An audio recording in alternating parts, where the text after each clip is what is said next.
లూకా 13వ అధ్యాయం 12వ వచనంలో ఉన్న సందర్భం ఒక అద్భుతమైన స్వస్థత గురించి వివరిస్తుంది. దీని ద్వారా యేసుక్రీస్తు తన కరుణను మరియు సబ్బాతు విశ్రాంతి దినం చట్టంపై తనకున్న అధికారాన్ని తెలియజేశారు. వంగిపోయిన స్త్రీ స్వస్థత. ఈ సంఘటన విశ్రాంతి దినం సబ్బాతు నాడు ఒక సమాజ మందిరం సిలువలో జరిగింది. బాధితురాలు 18 సంవత్సరాలుగా ఒక బలహీనపరిచే దయ్యం లేదా వ్యాధి పట్టి నడుం పూర్తిగా వంగిపోయి ఏమాత్రం సరిగ్గా నిలబడలేని స్థితిలో ఉన్న ఒక స్త్రీ అక్కడ ఉంది. యేసు కరుణ.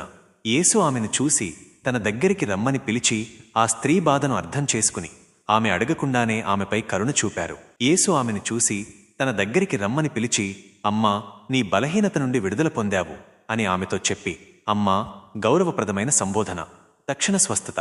ఈ మాట చెప్పిన వెంటనే యేసు ఆమెపై తన చేతులుంచారు. ఆమె వెంటనే నిటారుగా నిలబడి దేవుణ్ణి స్తుతించింది. మత నాయకులతో వివాదం. ఈ స్వస్థత సమాజ మందిరం నాయకుడికి, సినగోగ్ లీడర్ ఆగ్రహం తెప్పించింది. ఎందుకంటే ఇది విశ్రాంతి దినాన జరిగింది.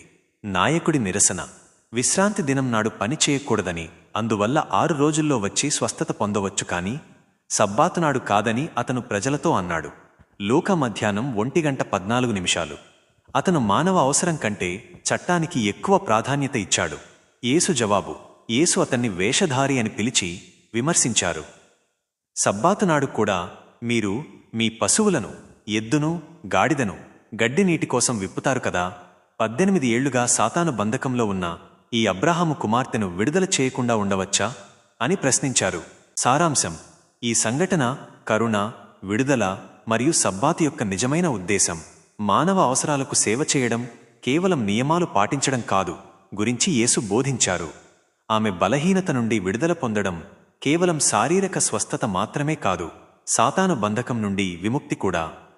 ముగింపు: యేసుక్రీస్తు బలహీనత నుండి పూర్తి విడుదల, కరుణ మరియు అధికారంతో కూడిన దేవుని శక్తిని విశ్రాంతి దినాన కూడా ప్రదర్శించారు.